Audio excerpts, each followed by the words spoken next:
I go by Lorelei. As a 53-year-old housewife, I like to watch the morning news while doing tasks around the house. That was when I was 38. At that time, my husband Orson and I were living a contented life, but some instability began to seep into our household. Orson would reply to my statements with a "so what" or in a strangely menacing or uninterested manner.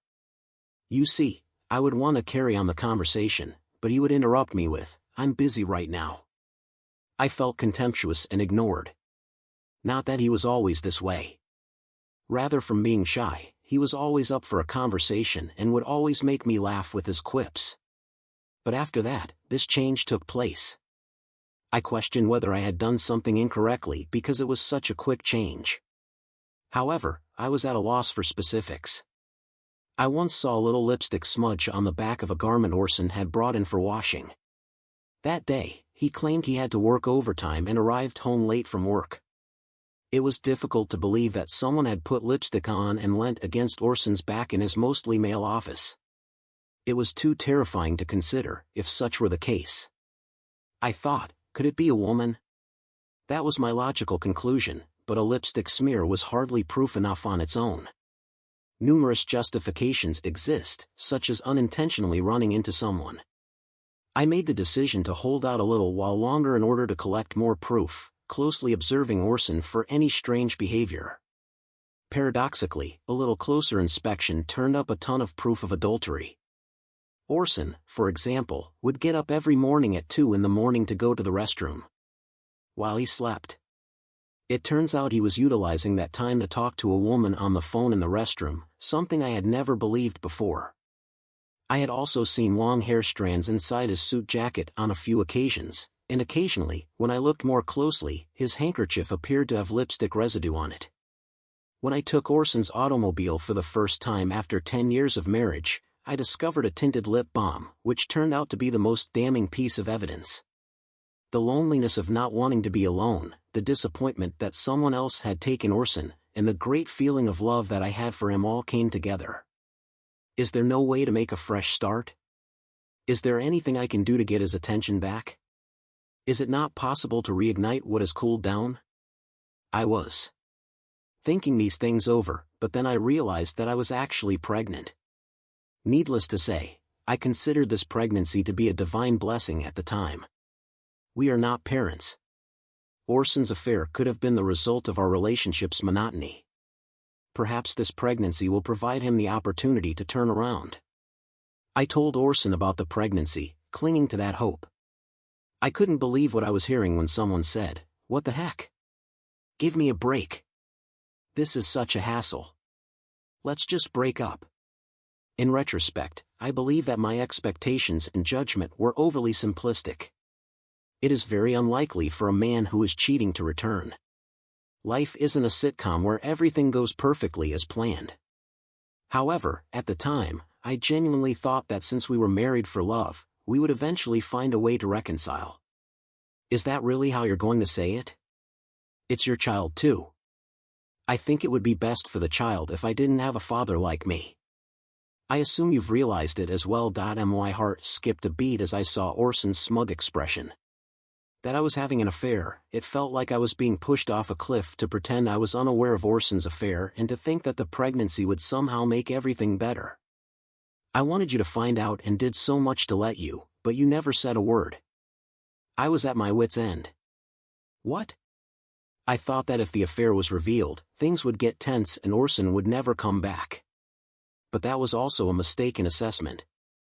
You put me through a lot of trouble, and I was waiting for you to say, "This is unthinkable, let's get a divorce." If it were a lie, I wouldn't put up with all of the difficulty. My current girlfriend, who is 24, is attractive and will soon gain weight due to her pregnancy. You are no longer useful to me.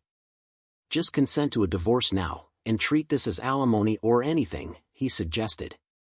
I cried for 3 days and nights after that, and when Orson stopped coming home, I finally found the strength to file for divorce. 5 years have gone by since then. I was afraid of getting old and alone, but luckily I remarried my childhood friend Andrew, who was also divorced. We live simply with our daughter, Freya, and are survivors of a messy divorce ourselves. Andrew had been betrayed by his wife as well, so we were comfortable being allies through our shared pain. He would always reserve a fancy restaurant for our anniversary, and he would always get me something slightly expensive for my birthday. I felt very loved and cherished. I hope these days will last forever. This year, we celebrated our anniversary with what was expected to be a lovely dinner at our favorite fancy restaurant. "Lorelei, is that you? Wow!" The person who gasped upon seeing my face was Orson. "What? What brings you here?" What a disaster, I couldn't hide my distaste. I had just happened to run into Orson as he was leaving the bathroom. "What, I'm here for a business dinner."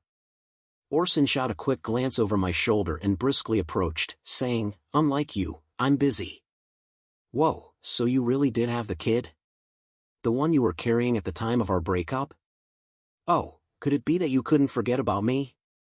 Orson exclaimed, taking hold of the child's hand, examining it intently, and launching into a tirade of profanity. "Seriously, don't have the child of a guy you've broken up with. I believe that I would never be able to break off contact with you if you became parents. How simple-minded is that? Hey, how about you? Show your support by liking and subscribing to our channel." Orson grinned, looking to be having a great time, whirling the child around by the hand, enjoying the story thus far. "Let's get back to the story now." "Daddy, Mommy, help," the boy exclaimed, his face contorted in agony. "I'm being taken by a complete stranger." "Hey there, your mother is over there, and I'm your dad."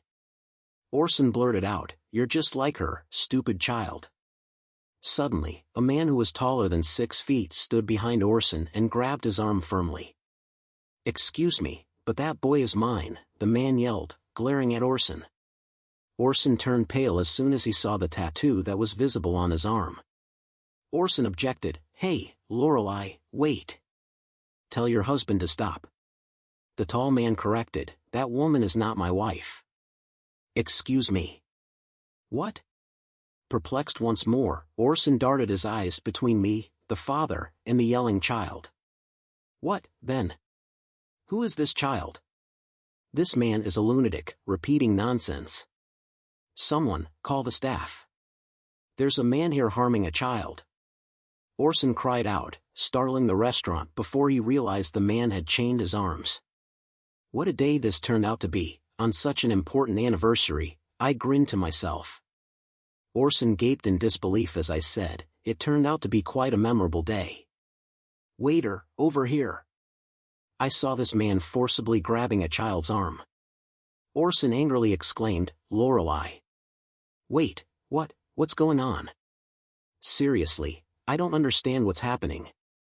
I said, "I am not that man's wife, and that child is neither mine nor yours," I replied. "But he was right behind you, you were blocking the narrow passage to the restroom entrance, standing there like a post preventing the boy from entering. He was simply following his father to the restroom, and you obstructed him," I explained. "What, really?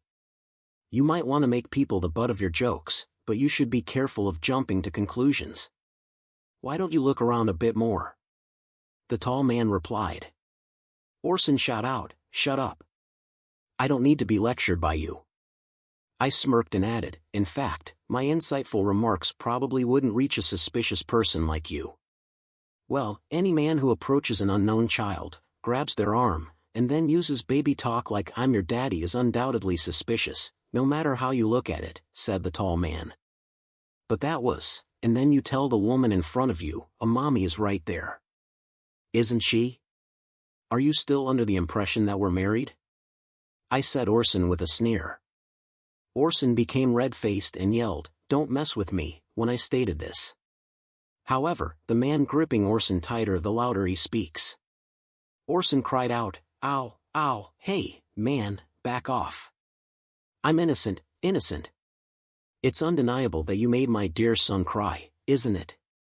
I got involved. Orson chimed in, "But that was a misunderstanding. It's a fact that you misunderstood and assaulted someone else's son on your own accord," I responded. Orson gave me a scowl and exclaimed, "You jerk." Yikes, getting glared at by a suspicious person. How scary, I mockingly said in response.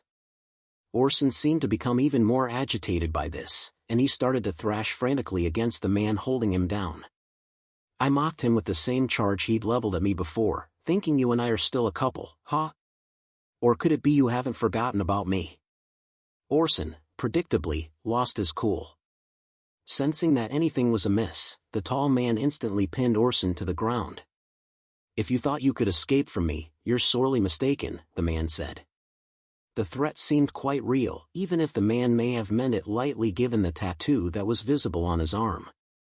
I thought to myself that Orson must have believed this might be my last chance for today. Orson begged, Lorelei, come on, tell them it's a misunderstanding. But dragging someone else's child by the hand isn't just a misunderstanding, I replied. Orson's childlike voice broke as she said, I thought he was my child, which caused me to giggle uncontrollably. You claim him as your child without even acknowledging or paying child support. What did we ever discuss about acknowledgement or child support after our divorce? I asked.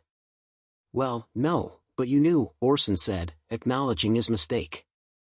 I had no intention of acknowledging it, which is why you never contacted me, right, idiot? I wouldn't just let it go. If I had a child, I'd make sure you acknowledged and paid up, one way or another, I replied. Then why, at that time, the pregnancy test was wrong? I went to the gynecologist, and it turned out I wasn't pregnant, which solidified my decision to divorce. Yes, during those 3 days when the topic of divorce came up, and Orson stopped coming home, it's true that I spent that time crying. But considering I might have had a child, I couldn't just divorce without clarification. So I first went to the gynecologist. I wanted to sort out alimony, child support, and future living expenses. In my head, even if we were going to divorce, if avoiding the divorce would benefit the child, I was prepared to endure. However, at the gynecologist, there were no signs of pregnancy, but they did find a tumor on my ovary. During the surgery for that, I happened to share a room with Andrew's mother. Andrew and I were childhood friends, so I knew his parents well. Reuniting with Andrew during his visits, we became close again. At one point, I thought of the pregnancy as a blessing from God to make things work with Orson. But in reality, it brought me to someone who made me realize that parting ways with Orson was the right decision. And it also led to the early detection of my illness. Despite having one ovary removed last year, I gave birth to Freya, my child with Andrew. It may seem like I've been through a lot, but in truth, it's all been for the best. Upon learning everything, Orson turned pale and muttered, "No way. I got dumped by that woman." Needless to say, I couldn't help but laugh. Well, it's no surprise a young woman wouldn't want to be with an aging man like him, I remarked. It was then when a policeman showed up. It appeared that a restaurant employee had given them a call. The cops issued a strong warning to Orson. He apologized profusely to the child's family, and it appears that the mistake was resolved, preventing the matter from getting worse. It seems that the police reprimand had taken a serious toll on him. He even came to give me an apology. Orson went to my parents' house to apologize to my mother because he doesn't know where I live now. He acknowledged that he was mistaken and that our parting was the worst. The latest episodes seemed to have devastated him, leaving him to feel alone and unsupported as he grew older, had been dumped by his affair partner, and was becoming more and more alone. Well, in my opinion, it's too late to apologize now. I keep ignoring Orson. To be honest, I doubt I would have remembered him at all if we hadn't crossed paths there. Andrew, incidentally, came into the bathroom to see how I was doing after noticing that I hadn't been back to our table in a while. He did, however, choose to remain in the shadows and speculate that this might be Laurel's one and last opportunity to exact revenge on Orson. I was prepared to intervene if necessary, of course, but the man holding Orson back was simply too powerful. I said, "Oh, that guy supposedly used to live in Mexico and was a football team captain there. That explains why he's so strong. I guess I was just kind of there." Andrew laughed, and I couldn't help but chuckle too. I was really scared, thought he was from some dangerous profession or something, Andrew added. Normally, this would be met with comments like "not very manly of you," but Orson is not Andrew's problem, and I think it was something I had to solve for myself. I admit that I was weak during the divorce, and in the end, I just followed Orson's wishes and accepted the standard amount of alimony from Orson and his affair partner. Since life doesn't always work out like a fairy tale, I was unable to fight back, but I think that by facing him head-on with unwavering resolve, I was able to finally become truly strong. Ultimately, I can now proudly face Andrew and Freya. Interestingly, this year's anniversary turned into a fresh start for me. Now that Andrew has doubled his income as a freelance architect, I've quit my part-time job and am content with being a laid-back housewife. Freya, who's going through a rebellious phase, gets upset when I ask her to do something, but when I don't say anything, she quietly helps out. Only Andrew and I notice this about her, but we find it endearing. Even though we only have one child, Freya, because of a late pregnancy, our 3-person family and our 2 dogs lead an active, maybe overactive life. I never had children with Orson, but I was able to conceive and give birth at an advanced age with Andrew, even though I only had 1 ovary left. I think this is fate. I always felt as a child that I would one day marry the one person who was meant to be mine, and who would have imagined that my dream would come true with a second marriage? Let's end with our story. There are times when I let myself indulge in such romantic notions. With these reflections, I treasure the regular days that come my way, days that are anything but ordinary, full of love and gratitude. Lorelei grew stronger, wiser, and more resilient than ever before as time went on, embracing her new life with Andrew and Freya and their family, which was filled with love and laughter despite all of the difficulties she had to overcome. Orson's presence faded into the background of her memories, a chapter of her life that she had closed long ago. She stopped dwelling on the past and instead chose to focus on the bright future ahead with her newfound happiness. Through it all, Lorelei came to understand that although life can sometimes take us down unexpected paths, it is ultimately how we navigate those turns that ultimately define who we are. Therefore, filled with gratitude and a renewed sense of purpose, Lorelei embraced each day with hope and optimism, certain that the best was still to come. I appreciate your support and feedback, so please let me know in the comments section below how you felt about the tale. Also, don't forget to like this video and subscribe to our channel for more amazing stories like this one.